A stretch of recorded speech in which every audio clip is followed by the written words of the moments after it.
the WREN LA chapter, we meet the last Wednesday of every month. So just don't forget that. So it's going to be on February, the last Wednesday of every month, and March, and all of those things. So feel free to check it out in meetup.com. If you have a lot of fun today and you learn a lot, we will appreciate your feedback on the Meetup group. So we love great feedback, but if you have not such a good experience because you want more, then just talk to us too. Tell us what we can do to improve, because that's what we like. We like to improve every time to enhance your experience and help you grow. But if you don't show up to the meetings, I promise you're not going to learn anything. So just mentioning that, right? So come, join, visit us. Date us a couple of times if you need to. And when you're ready, then let's get into a relationship, become a member. And then we're going to share all the benefits with you and how you can get the most out of it, okay? Who is excited about what's going to happen today, right now, about the speakers? Woohoo! Yeah. Who want to learn how to do flipping? That didn't convince me. Iris, did that convince you? Who want to do flipping? Yeah. You want fat checks and nice shoes. You got me on that one. Iris, can you come and I'm going to introduce you. Who wants to learn who is a badass doing construction as a general contractor? There's Sharon.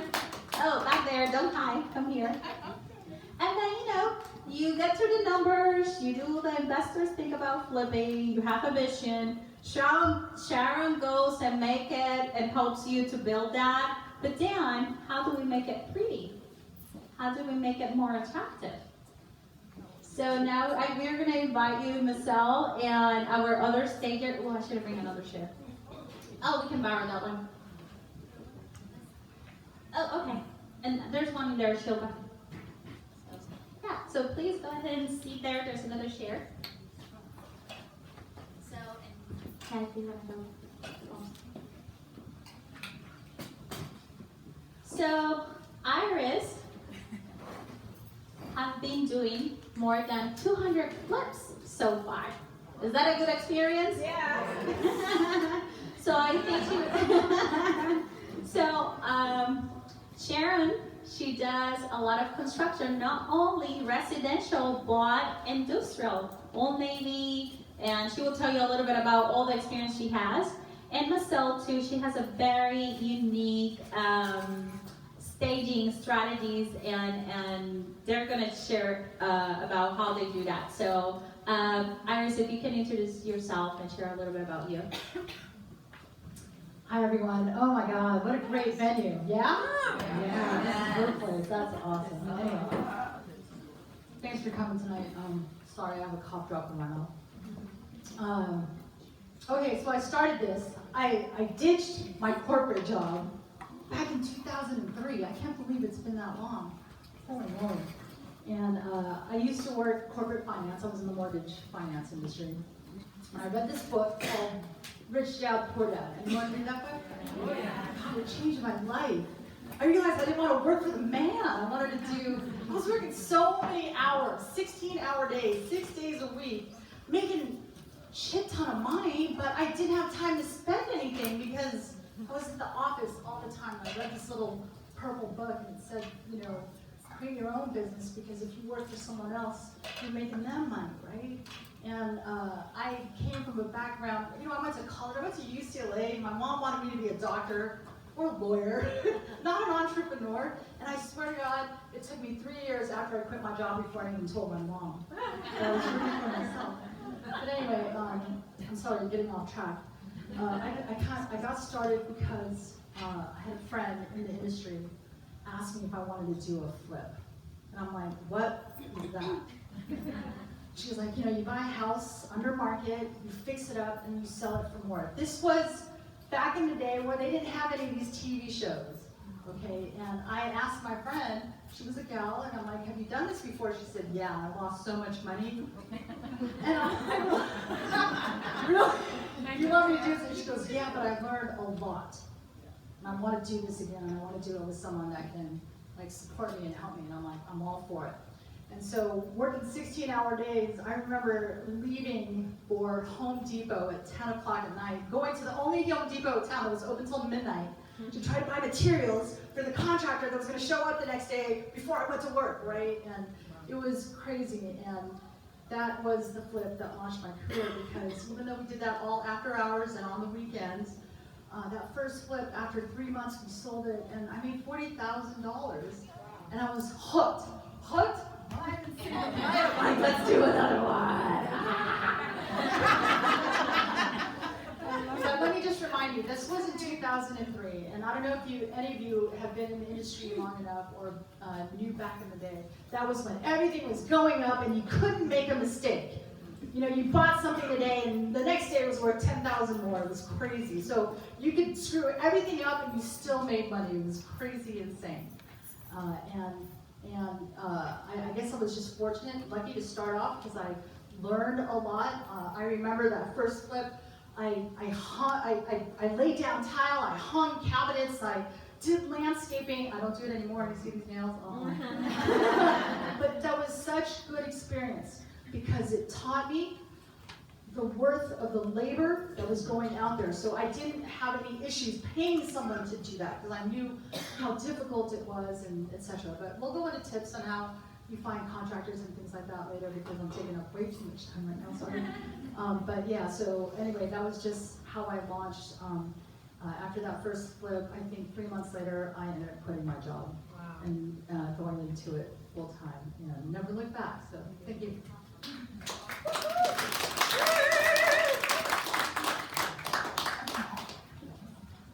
Okay, so my name is Sharon Coleman, and I've been doing construction for now 25 years.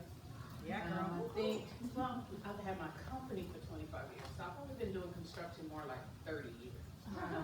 So I was going to college, and my mom had a friend, and he was like, "What you doing?" I was like, "Going to school, trying to find a job." So he's like, "Oh, I got a job for you." I was like, "Well, what kind of job you got?" So he's like, "Okay, meet me here at this address tomorrow." So I met him there, and I'm like, "Okay, now what?" And he's like, "Okay, so this is what you're gonna do. I'm gonna leave, but I'm gonna tell you everything, what everybody's doing, and how long it should take them. And then when they finish, you make sure they go to the next day." So at that time, I called it a babysitting job, but technically, what I was a foreman, and not even realize it. So what would happen is, when he would do his construction work, his workers they were getting paid by the hour, so they just take their time. And then he was losing money by not having somebody there to watch them when he could go find another job or go pick up material. So my job was to make sure they got everything done on time, so the project could finish on schedule. And I did that for him for a couple of years, and then my grandmother was like, "That's not a real job.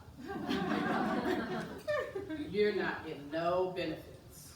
So you're gonna be a woman and gonna have kids, and you need to get a job with benefits." So I went into the work world, but you have to realize I had been out in the field for like 3-4 years. And to go inside an office, and the first job I got, it was an insurance company. I sat like on the 8th floor, and it took the elevator like 15 minutes to get there. I was like suffocated. So I worked in the real world for a while, and then left that job and got me a job where I can see something. I work for DMV, so I could really see some people. I could see a lot of people. I started at Glendale, and then I went to Pasadena, and then I went to Inglewood. So I've seen a lot of people. So I enjoyed my time at DMV. It was gorgeous, and left there and wound up going to Xerox, and Xerox did a big layoff, and I found myself back into construction. And all my friends, when I started doing that for him, if he didn't have a project, he referred me to friends who had projects. So I had like a bunch of play daddies or uncles or whatever you want to call them. So when I came back from the Xerox, everybody's like, well, what you doing? And I was like, looking for me another job, you know? Oh, no, this is what you're gonna do. You're gonna go down there and you're gonna take the test. And then they're gonna give you a certificate. I was like, a certificate, okay, I could do that. College, I graduated from college, I could go get a certificate. So I studied and got the certificate, and the lady came back and she was like, what's the name of your company? What company? So long story short, that's how I started in construction. At the time, it was right after the 94 earthquake. So I had been working for a public adjuster, and I had been the contracts manager for all the clients that we had. So as those clients closed out their projects, I did their work. And so that's how I started in construction in 95, and then by 97, I was doing work for the government. And so I do projects from, last year we tarred 5,000 roofs in Florida for Hurricane Michael. So wait, your certificate was? My license. Your general contractor's license. Just let me clear. Yeah. I love how you didn't get any of that. It was all happening. It just, no, because and that was the funny part. I think, here's the thing, I always say, if God knew that I knew I was gonna get a certificate to have my own business, I probably wouldn't have went through with it. Because I would have scared myself. So once you gave it to me, I had to figure out what to do with it. So I immediately jumped into business classes, and the rest is history. So on a day-to-day basis, the majority of my projects are commercial projects. I worked on the Crenshaw line. I built Starbucks and Coffee Beans and Fridays, and we did all the foundations for Metro's maintenance yard. We just finished two huge concrete vaults at Gerald Desmond Bridge. So we do, the majority of my work is large commercial work. Did you do the 405 Armageddon? No. So we worked on the expo line. So we do commercial stuff, but then on the other hand, I have people that, because I started in residential, folks still know I do residential. I still do some residential from time to time. So I do residential mainly on referral. We'll have a small crew and we do that, or we boost up and do more depending on what our schedule is. So that's me.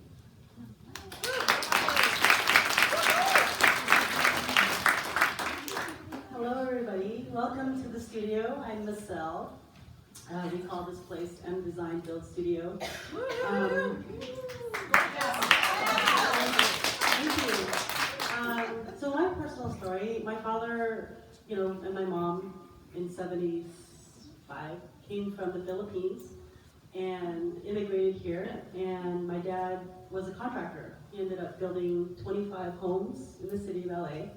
Then he got sued by another Filipino. Just like unheard of from your own brother, and then my mom forced him into getting a job as an inspector for the city of LA.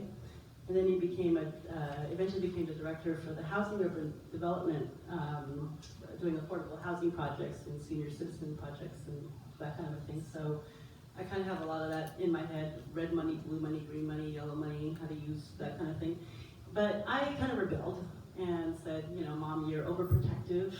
You're making me come home every single weekend during college. And so I fled to San Francisco.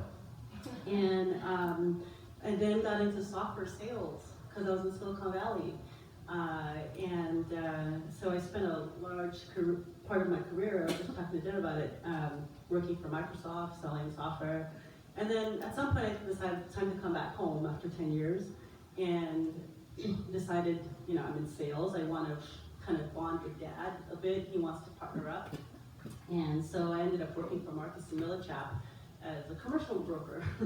And ended up selling a Sherman Williams paint store, funny enough. and just trading retail properties and stuff.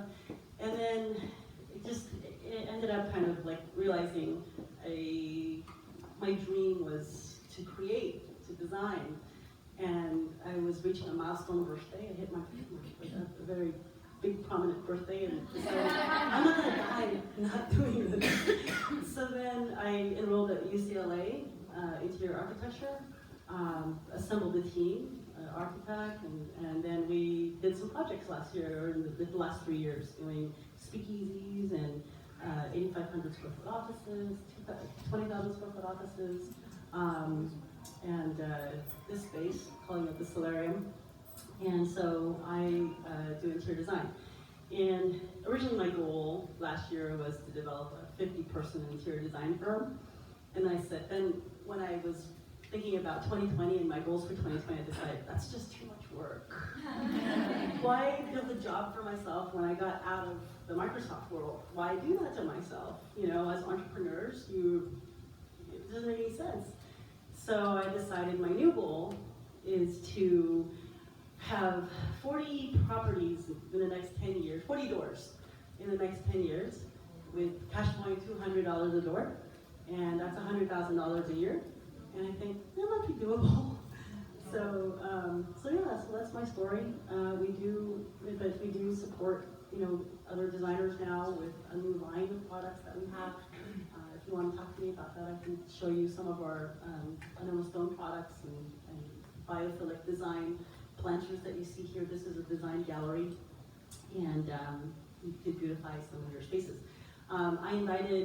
So I understand you want to know about staging as well. I personally do not do staging, but I have a friend here, Aline, Style to Function, who I invited. I said, please, can you come and talk to me about staging, because I don't do staging. But this is Aline. She's a very dear friend of mine, and she's a rock star stager.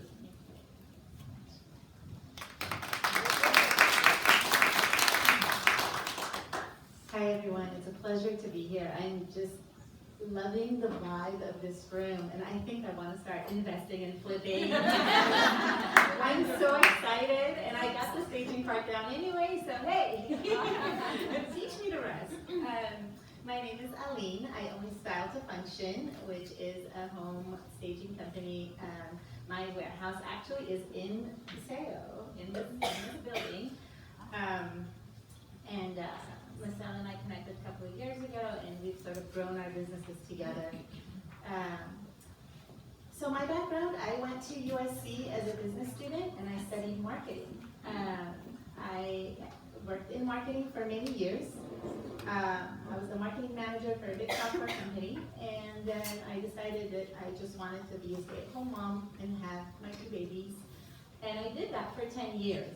While I was doing that, all I did really was watch HGTV, because it was just so much fun for me. I loved watching all those shows and seeing all the transformations.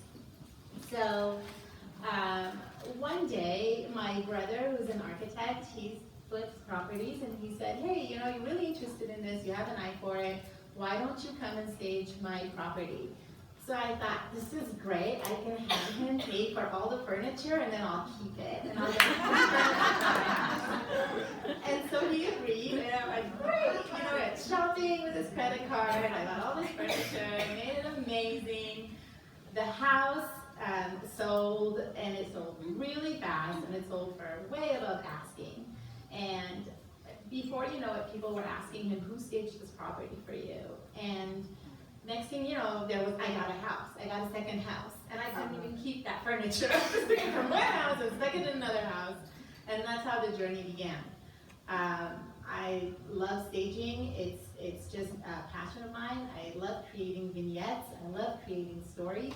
I love bringing value, because it's just always impresses me how quickly the houses sell when I stage them, and for so much more.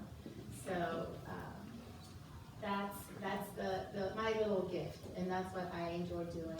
So thank you for having me on.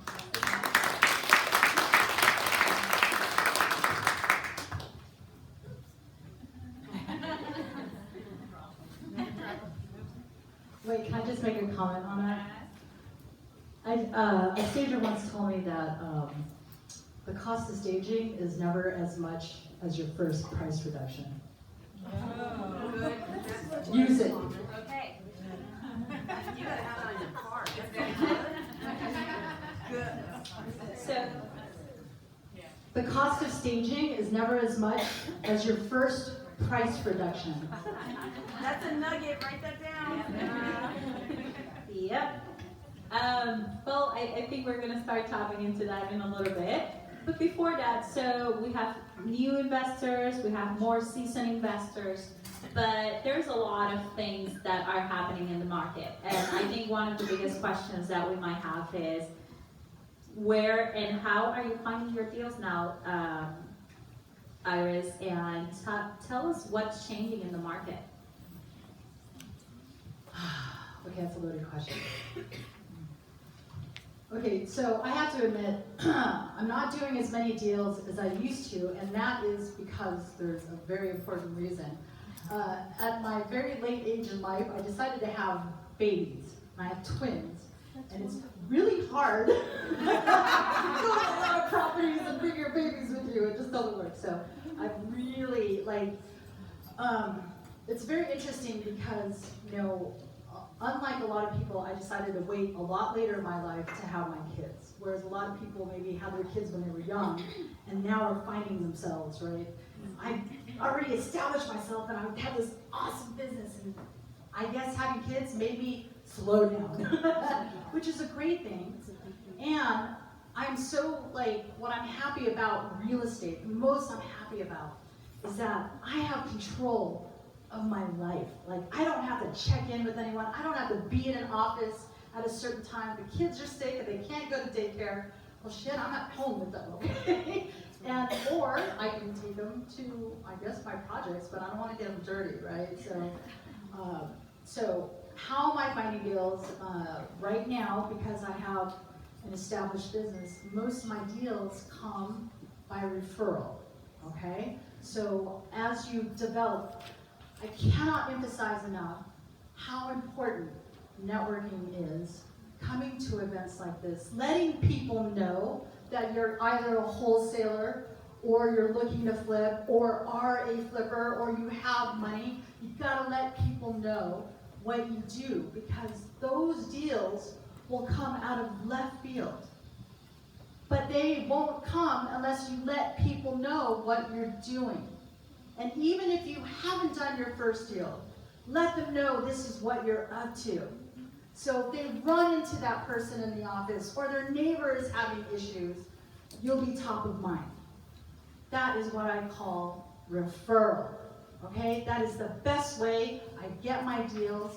And when I do no marketing, the deals still come in because I have referrals. Now, I still do marketing, not as much as I used to, but the main source of deals that I get are either through cold calling. My spouse, my partner, loves to cold call. She's an agent, and so she's used to prospecting and doing cold calls. So cold calling, a lot of good deals that way. And I love vacant homes. There's list brokers out there that do vacant home lists, and some of my best deals that I've gotten down have been from that list. So you can cold call the vacant list. You can mail to the vacant list, or you can see vacant homes that are driving around and try to figure out who they are and get to them somehow. So referrals, vacant homes, and cold calling, and of course networking.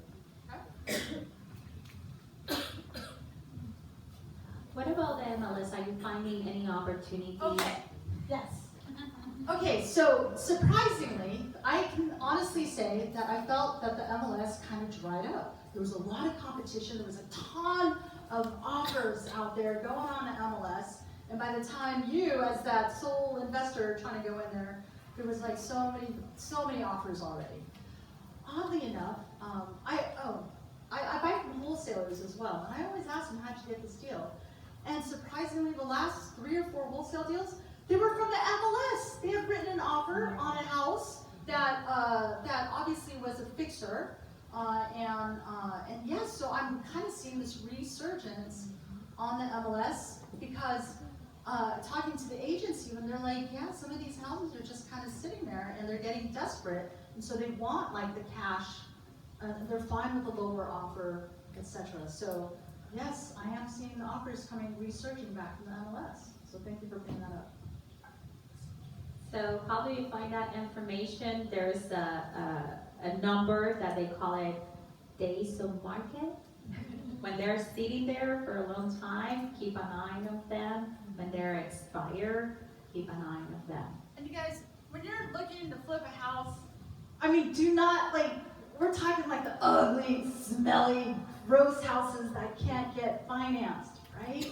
Those are the houses that you're writing offers on the MLS, right? Not the pretty ones, or not, I even tend to shy away from the ones that are maybe dated but are in perfect condition, right? Because you as a flipper, you have to add value to that property to make money. That's how we make money. You gotta buy it low and add value. You gotta make it pretty. You gotta make it worth more, right? If there's no value to add, you're not gonna make anything. So you want to do a makeover. That's what it means, a makeover of a property. Don't just go and put lipstick. I never like those things, but it's okay. I don't like those things. Yeah. Okay, so I have a couple of questions because not gonna go here. So you got your deal from different sources, either wholesaling, MLS, cold calling. I remember when I did some wholesaling, I would put the sticky notes in the doors, and I remember putting 12 sticky notes because one day I wanted to walk, and I just put those sticky notes, and from the 12 I got 7 calls, and I put a very simple message. So it was a very cheap marketing, and I got one deal out of it, and actually I got to meet a lot of really good people. Some of these houses were charity, so they wanted a lot of money, but the other people were really good, and but I got one deal out of it for a walk and sticky notes. You never know. Let it be. So, but now that you find a deal, right, you have to buy this property. How do you finance these deals? Okay, so, so then, do you want, go ahead. okay, how do I finance deals? All right, just so you know, I 100% finance my deals. And the typical, well, not typical, this is my structure. Usually I get an 80% hard money first. So 80%, so if I'm buying a $500,000 home, how much is that first? 400,000, right? Did I do my math right? Yeah. 400,000, right? And let's say, and then I get a private money second for the gap. Okay, what's the gap? 100. It's 100,000, right? So it's how much the first hard money lender will finance, which is 80% of the purchase price, and I have 100,000 I need to come up with, right? So I will get a private lender to finance that gap, plus your closing costs, plus the rehab, right? So let's say I'm buying that $500,000 house, and I'm going to do a $75,000 rehab. So I'm going to get a $400,000, 80% hard money first. You guys with me? And then I'm going to get how much for my second? 175, right? If you want to add in, your monthly payments on that, yes, you can make it higher, but as a general rule, I don't want to over leverage the property. So typically, I don't want to go beyond, let's say, 85% of combined loan to value. Now, I just threw out a lot of terms there. And what that means is, I don't want to go, let's say the house, when I'm done with it, buying it for $500,000, let's say I'm going to sell it, or think it's going to sell for $800,000 or $750,000. I don't want to go beyond 85% of that $750,000, right? So if my repairs are $175,000, I'm going over that $85,000, then I'll just make that second lower. You guys with me? So I don't want to over leverage. That's how I want to protect my investors. Your investors, your private money investors, are gold. You find one of those, I think there's one in the room, right? Is that you, sir? There's a few of them, yeah. There's private money investors in the house, right on. They're golden. I think I've used, yeah, not all of you, but most of you. They're golden, so you want to protect their interests. And here's the thing about private money investors. They have friends with money. Or sometimes maybe they're going to take a chance on you and do your first deal. Well, guess what? They always have more money to invest. And it's always good to have several of these with you because you may end up not just doing one, you might be doing 2, 3 at the same time, right? And you can tap out your lenders pretty quickly. And also, we're in California. I mean, these are big properties. That's a lot of, these are not like, Ohio properties where the whole entire purchase price is $30,000 or $50,000, right? So I mean, we're talking big money here. So you need to have good relationships with your private money. So that's how I do it. Yeah. What's your average interest on the hard money? Perfect. Okay, so when you're new to hard money, typically they'll charge you points, 2 to 3 points. And you'll probably get on the higher end of that rate scale, so 12 to 15%. Okay? If you have experience, that will generally go down, right? So I typically, like for me, my hard money lender lends me at 8%, 0 points. That's pretty hard to beat. And so, What do you mean by 0 points? meaning, okay, I don't like paying points. When you pay points, it is upfront, right? So if you're buying $400,000 and you have to pay a point, how much is that? A point is typically 1%. So if I'm getting a $400,000 loan and I have to pay a point, that's $4,000 I have to come up with at closing when I close that deal. If they're charging you 2 points, that's $8,000 that you have to come up with. So here's the thing, if you're new and you don't want to be charged all these points, do your first one with somebody that's done it already so you can get that better financing because that adds up. And then your monthly payments, that adds up. And one thing goes sideways and you're going an extra month or 2 or 3, I mean, those payments can get really, really heavy. So if you're going to do your first one, partner up with someone who's already done one so they can bring to the table some experience. You get better rates for lenders. Sound good? And what's the percentage of cosmetic flips versus where you're adding on value, forced appreciation? And then the second thing to that is, what's the average time frame for you to exit that property? Great questions. Okay, so my flips typically average about 4 months. Okay, that is your standard. I'm not. 4 months meet from what time to what time? So I'll purchase it, and let's say in August, right? So a couple to maybe 2, 3 months max, to do the rehab. Typically 2.5, and then you have that extra month and a half to close escrow, right? And then if you have any hiccups in the market, then that adds to the months, right? If your house doesn't sell in the first hour that you thought it was gonna, and you put it up on the market, then that adds to the months. Okay, so if you're gonna like do an addition, if you're gonna have pull permits, build an ADU, something like that, your timeline definitely goes longer because you have inspections, you got to get an architect, you got to get drawings, you got to get plans, you got to get through the city, they got to approve all that, they're going to make all their marks, they're going to send it back to you, and then you got to fix everything, and then that takes time. That just takes time. And so, that is not 4-month flip. I'm sorry. If you're going to do an addition, you're looking 8, 10 months. If you're taking down the whole house and building everything up, 12 months, at least. How long is your development going? 20. Okay. So you got to think about that. If you're doing your flip, what's your monthly cost, right? On a $400,000 first, at let's just say an average 10%. How much is that a month?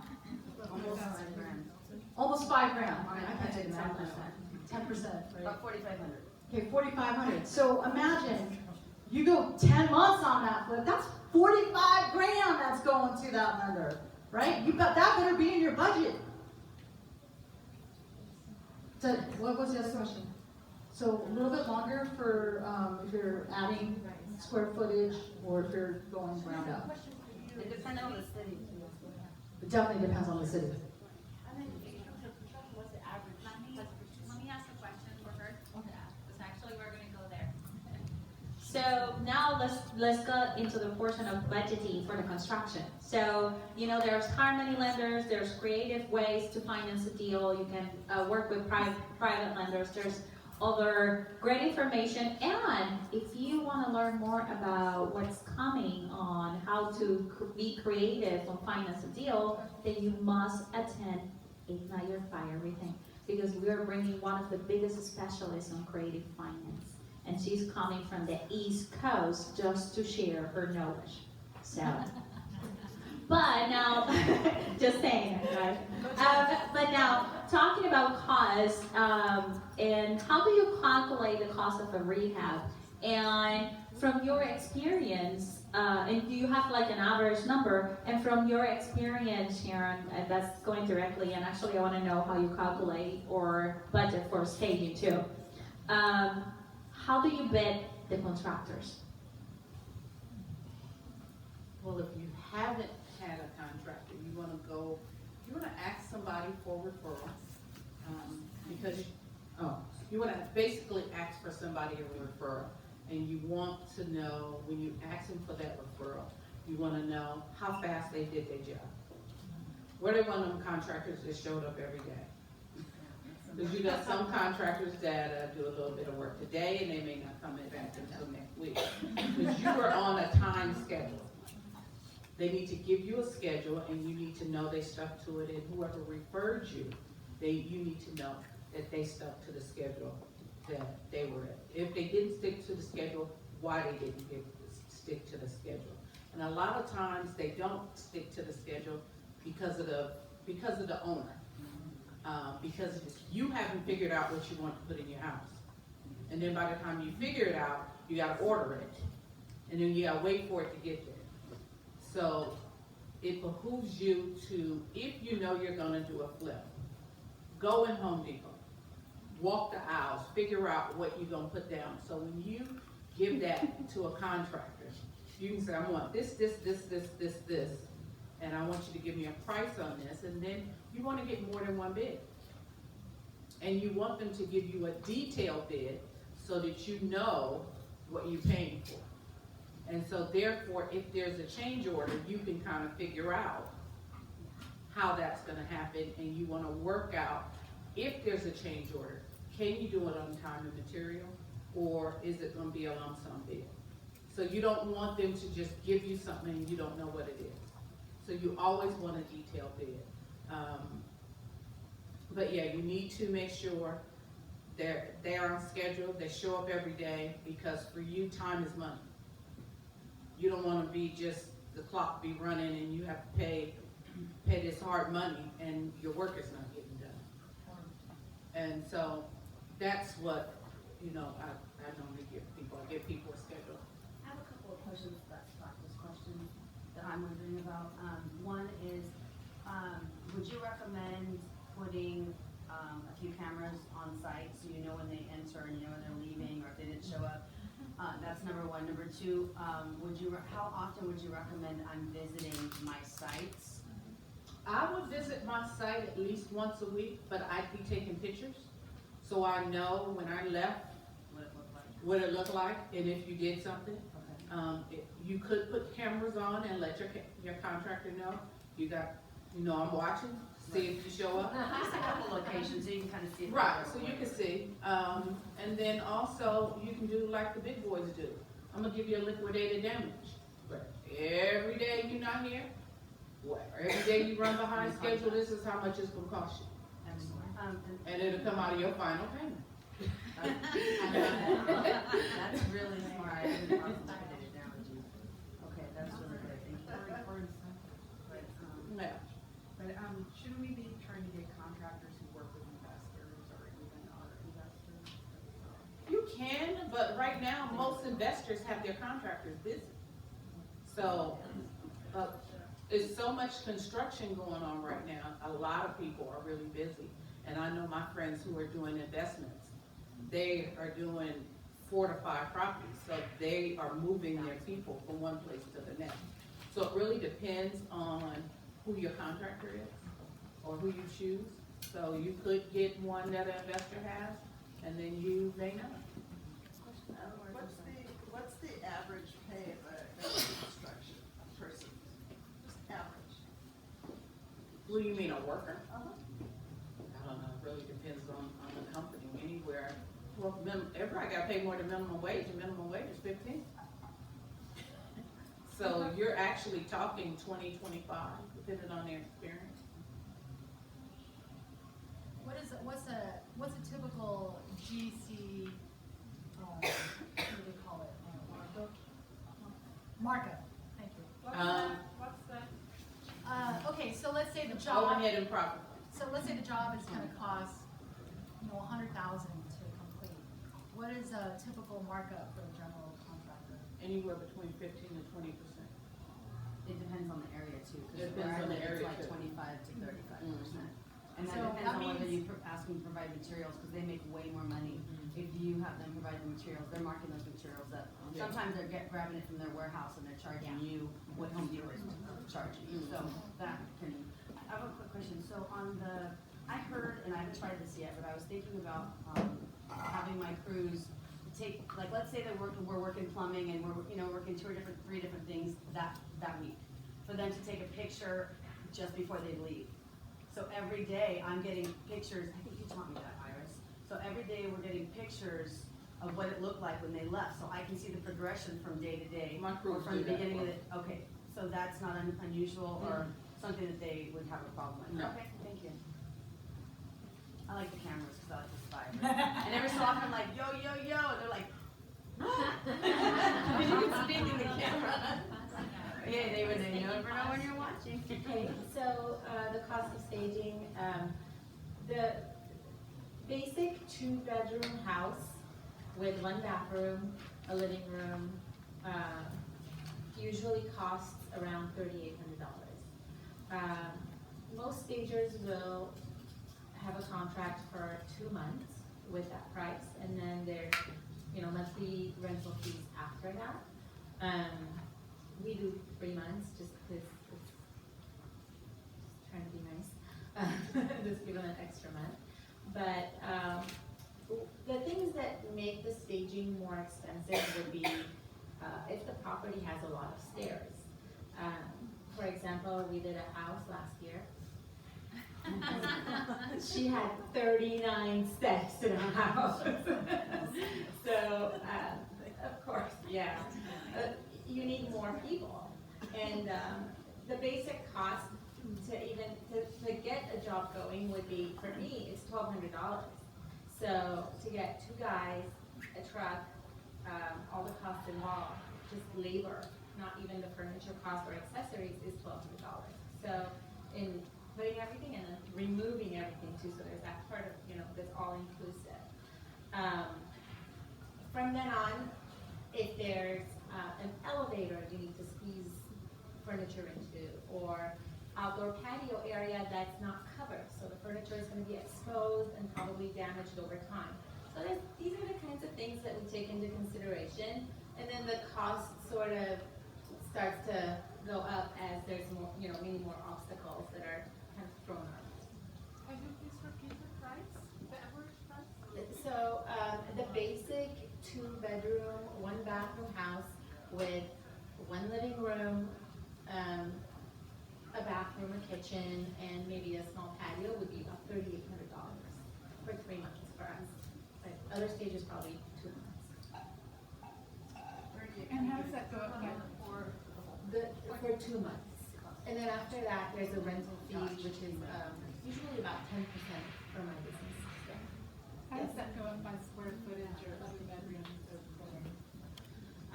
I don't really do the square footage. I mean, the square footage is, a lot of it is very touchy-feely, because sometimes if it is a large living room, I would need to put a certain vignette in one corner, maybe a reading chair in the back with a lamp on it. So there's, it starts to sort of add up, and the more we are bringing, of course, the more the price goes up. But I don't think, for me, I haven't really sat down and sort of come up with a square footage type of a number. It's just going with how many bedrooms there are, if there's outdoor areas and patio area, balconies, and access. Access is the biggest factor for me, because the more difficult it is to get to the property to stage it, the more labor I need to bring, and that's the biggest cost. Yes? What about after it's done with the furniture, if they want to buy it? I do sell the furniture. I've had a few jobs where they actually wanted everything. That was so sweet. And what about a house that's very crowded, you know, like people live with their partner?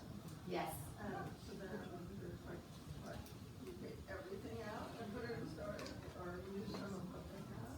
I've done all of that. Sometimes, if they have furniture that is usable and is clean and beautiful, then I will work with them. I have a tagging system. I go through the house and I tag everything that should be removed, and it's really up to them to remove it. I mean, I guess they could hire my guys to remove it, and that's fine too. Ideally, it should go off property and not get stored in a garage or anything, because people will walk through your garage too, and you don't really want to have furniture there.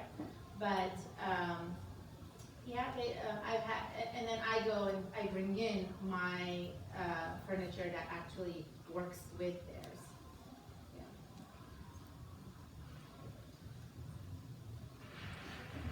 Can I do a couple comments on that? Yes.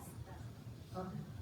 Do you want to ask your question? Is it related? No, don't go ahead, not to the staging, I wanted to go back. Got it. Okay. So a couple rules of thumb that I use. I typically do not stage a house if it's going out at 500,000 or less. Why? This is more on the what do you call this? When it's less than 500, you have a large pool of buyers. Now, I won't put the house on the market completely empty.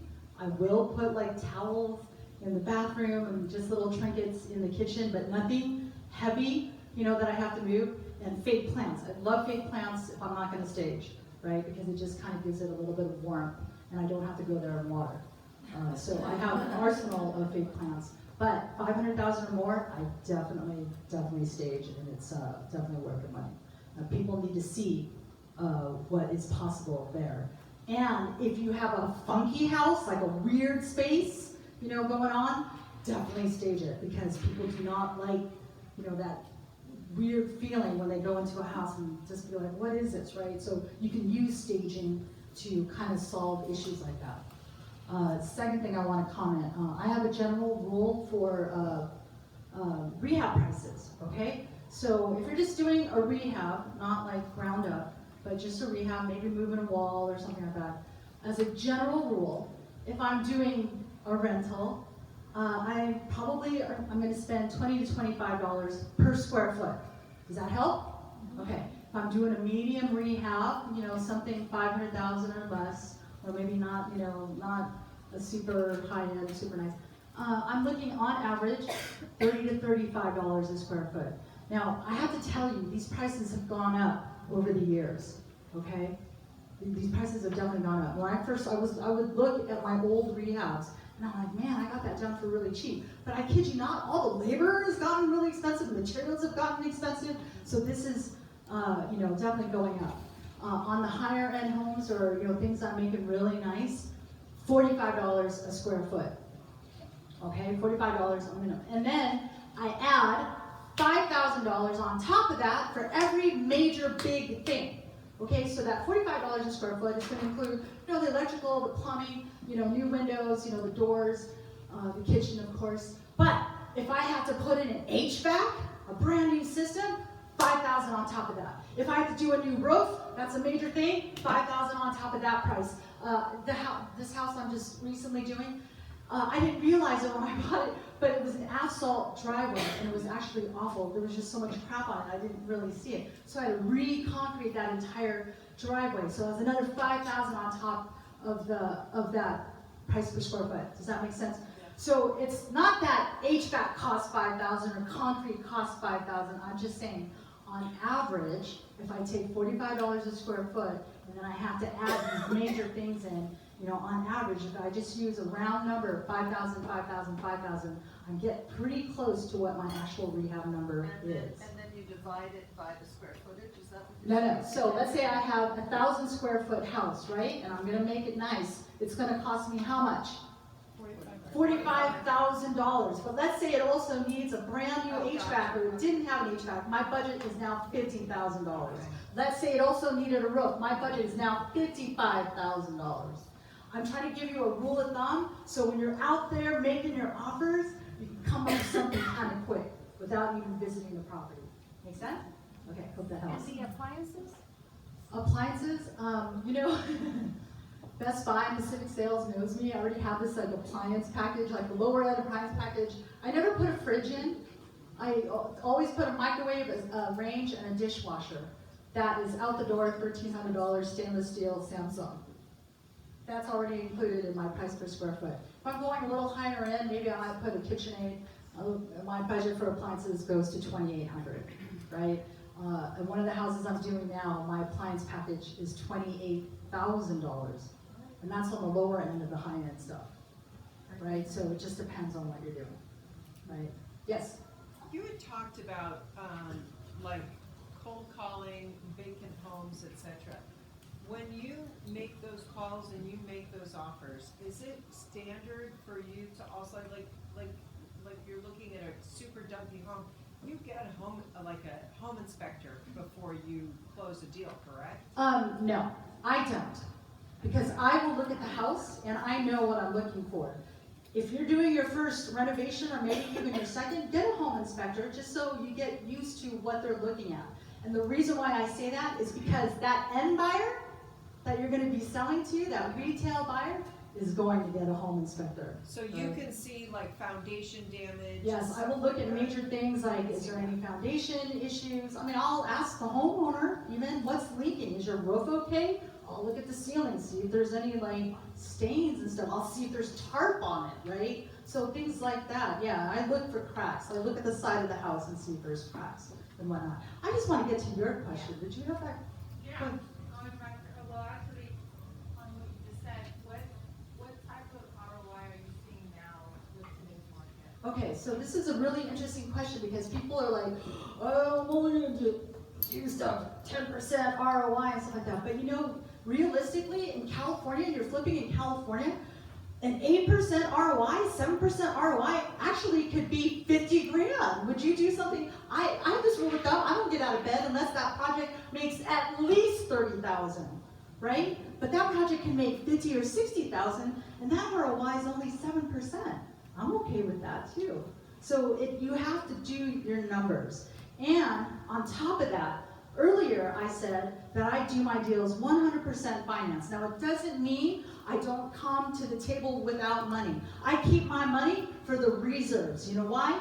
I have to make monthly payments. Number two, if something comes up and I go over my budget, who has to pay for that? That's me. I gotta make sure I have money to pay my investors, right? So, but with that being said, I just told you I do all my deals 100% finance. What is my ROI? It's infinite. It's infinite. If I didn't put any money in there, my ROI is infinite. If I had to make a couple payments, maybe 10, 15 grand, and I just made 60, my ROI is pretty darn good, right? So you know, some people, as a general rule, will say, okay, I need to see 10%. And that usually means if it's going out at 700, they want to make 7 grand, right? But I'm just saying, I would still do that deal if it made 50 grand, right? Just so my minimum to get out of bed is 30,000. Yes? Back to your financing, how much do you pay your private lenders? Do they take a lien, and if they take a lien, what? Yes, oh my gosh. The most important thing to do with your private lenders is you've got to give them a security on the property. And you do that by recording a deed of trust and a note. The paperwork is so very vital. If you don't know how to do that, ask your escrow company to write up the paperwork.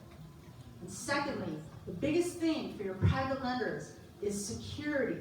So you need to record that deed of trust.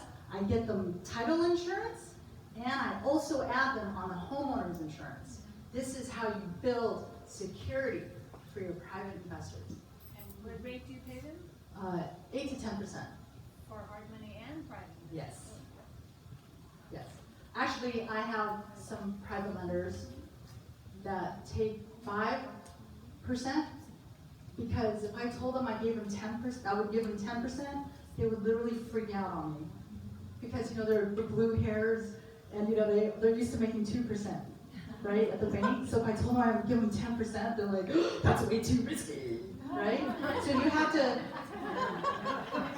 cater it to your investor, right? I know. Right? And then, so on average, the people I meet at the club, I mean, the most I pay is 10%.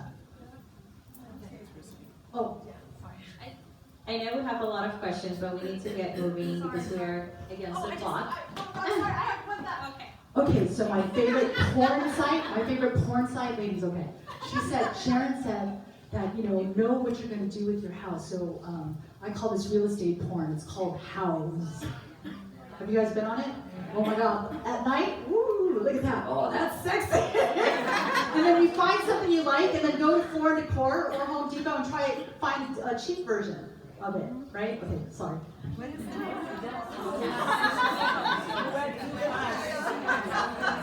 On that note about House, just to talk a little bit about interior design trends. So each trend in the industry is about 12 years long. You all remember when the brown trend? Remember when the brown trend was in? Some people in Texas still think that the brown trend is in. Before that trend was sage. Do y'all remember sage? Yes. So sage, every 12 years you see a trend. So now we are in the gray trend. However, we're 7 years into the gray trend, about 5 years left. And in New York and in Europe, it's already the black and white trend. So you're seeing that. So just be wary of when you're looking at house. Look through the trends as well. Another note I want to make is, as a designer architect team, we always look at when you're designing a house, you want to look at the California living, right? So I've done a lot of home consultations with clients in the past, and I always want to try to connect your living spaces and your public area spaces with the backyard. Because one of the first questions I ask people who are remodeling their homes is, what are your parties like? You know, and like, what's the flow here? So, you know, when I work with investors that want to change the format of the house, I'm always looking at how can we connect the living room space with the backyard area. Because oftentimes they'll just stick the bedrooms in the back part of the home, making it okay, great, but you can't access the flow of the party.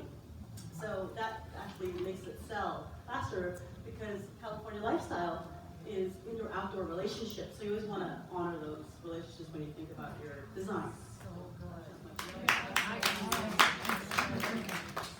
So I'm going to go through a couple of more questions, 2 more questions. I know that there's so much we want to learn from these ladies. I understand that.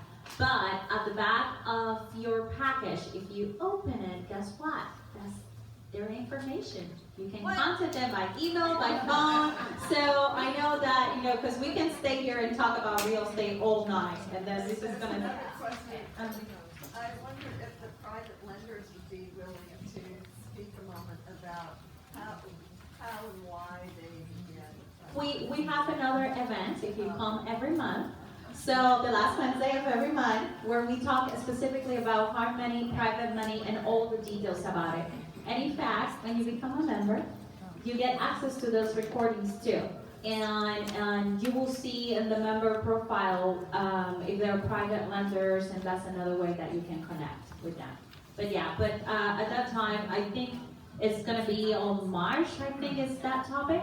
So, but you can see it in our meetup group. We put all the topics, and it's because of that, because you're going to have questions about so many things. So that's the best way to help you answer those questions. So I'm just going to ask 2 more questions, and then after that, then we're going to go for some feedback form and some networking, and then after that, it's up to you ladies. You can have fun, finish the wine, and eat the food, okay? So, some general questions here, and I think that's going to be important. One is going to be for Iris. Iris, what are important things to look out for when purchasing a flip-flop? And then for Sharon, what is the biggest mistakes that investors do and how to avoid them? And then for both of you, especially for Aline and Marcel, I want to know like the importance of staging and how people look at that and why those properties might sell from a commercial perspective too, including the outside, the design, and then from the inside. So.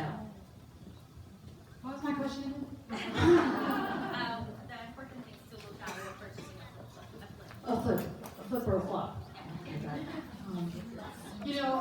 Wait, how many of you are new or wanting to start a flip? Okay. So something that you need to be really careful of is, okay, they say the 3 most important words in real estate is what? Location, location, location, right? I know some of the biggest mistakes I see is, people, especially new flippers, will find a deal that, they got an okay deal, huh? And they do it, but there's some like location problem. There's like some funkiness to it, right? So just one thing to look out for is where is it? Like avoid the properties that are backing the freeway or right next to commercial or a flag lot, right? I know Deborah's doing one on a flag lot, but you have both the lots, the front and the back. Like, do you know what a flag lot is? It's like when you have to take this long driveway to get to the lot, which is in the back of the house that's in the front, right? So that could be hard to sell, right? So look, like, especially if you're starting out, you'll find you'll get deals on those because they're problems, right? Backing the railroad tracks, right? Or next to all commercial. I mean, these will become very problematic when you go back out to market. So you think you may have a good deal. Now, I have this philosophy: every house sells. So if you are going to do that property, make sure you get a deeper discount. Okay? So when you go out back in the market, you can price it at the right price that someone will be getting such a deal that they're going to overlook that they're backing the freeway, right? And something like that. Or even across the street from a school can be problematic. The feng shui on that is all off, right? Because all that, you can't get in or out of your house when the kids are coming or going. I mean, you may look at it, during summer and you don't see any cars ever. Once school starts again, yeah, that's the time to sell it. Exactly. 10% is the rule, like if you're on the street, 10% if you're next to a commercial zone, think 10%, that really adds up to your top. What would you say? The rule of thumb is for appraisers is 10%. You're on the street, you're 10%. Get a discount, 10%. Busy street. What is the biggest Any mistake? main street, any main. I think one of the biggest mistakes investors do, well, I mentioned one earlier, so I'll reiterate that one. But the first one would be know your numbers. That's very important. You must know your numbers, and if you don't, you need to become a WREN member. The other one would be, know your numbers, because your whole property, your whole investment is based on the numbers that you have calculated. You need to make sure you try and stick to that as much as possible. I was talking to a gentleman who did a ground up development. He said it took him, between his plans being in building and safety and building a unit from the ground up, took him 2 years. So he said any money that he had planned to go in this property or come out of the property, he paid out in those 2 years, because he had only estimated that he would do that in 1 year. And with his plans being in building safety, he said it was an absolute nightmare. So you gotta really know your numbers, plan ahead. Like I said, already have your materials, because you don't want to be waiting on something that you chose. Well, I just gotta have this vanity, but it's gonna take 6 weeks. You don't have 6 weeks. You need to be able to go somewhere, pick up your materials, Home Depot, Lowe's, or order it in advance, so when it's time to put in, it can be put in and move forward. Those to me are the biggest things that cause investors problems, and your contractor not being together. On the design side, what I've seen is sometimes the investor gets a little too excited and puts their own personality, too much of their personality, into the project. And then I see really shiny brown paint tile on the walls, and mismatching woods of all sorts, just because they got really excited about, I want to be a designer, and this is my chance. So then the house will appeal to everyone. So you want to be very wary about that. Also, you want to design for your area. So you look at what's the average house selling for in that particular area, and then what materials are appropriate for that house. Is laminate flooring really the way to go if you're trying to be cheap, but then it's kind of a pricier location. So that might not be a good idea. And also, there's a category of plumbing that are associated with every single location. So like if you're in Alhambra, you may want to go with, Delta and not stuff like higher end. So you want to match your plumbing materials to that neighborhood price per square foot for that house. Okay. So for staging, I wanted to talk about 3 points. The first one being, we live in a very visual world right now. Everything is on Instagram. People are looking through photos online. 98% of people will first look at the property pictures before deciding to come and visit the property in person. You need to make that impression even before they get there. For them you need to seduce them to come and see the property, right? So let's say they show up. The second point is, it's called the first 7 seconds. The first 7 seconds are very important, and that's when most people will decide if the rest of the property is worth it for them to even look at and make an offer or entertain the idea of looking at. So that curb appeal, the door, the entrance, the living room, it needs to basically just grab them and grab their attention. That's the most important part to stage. And lastly, staging is very different than design. Design is more about your taste and, like Michelle said, and also, let's say that chair. As a beautiful chair and a lovely design, and I want to put that in the house. However, with staging, it's marketing. What are you doing on that chair? Are you reading a book with your child? Maybe we put a little teddy bear in a book there to give you that idea. A good stager will create vignettes and stories within your property so that the buyer is walking through the property and they're imagining themselves living this amazing life. That's where they want to be. They want to play. You put a jar of dominoes and then on the family room coffee table. All these little touches, and it makes them want to spend a lot of time in the space. And we all know from marketing that the longer they linger, the more likely they are to fall in love. And that's what we want. We want to seduce them, then we want them to fall in love, right? And I'm right. So I think those are the benefits that staging brings to the table. So, thank you. You just changed my entire perspective about staging. Seducing, good. Who learned something today? Isn't it? They were amazing, so thank you ladies. So,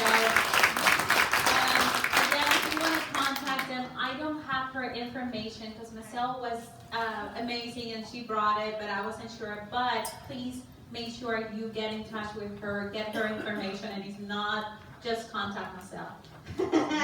We will give that. Okay, ladies, thank you so much. Okay, a couple of things, Stacy, when you have the chance for the feedback form. In the meantime, while Daisy gets ready for the feedback form, first of all, again, I want to thank Michelle for having us on her space today. Thank you. Beautiful space. And if you don't know it, this space is for rent. So if you have an event and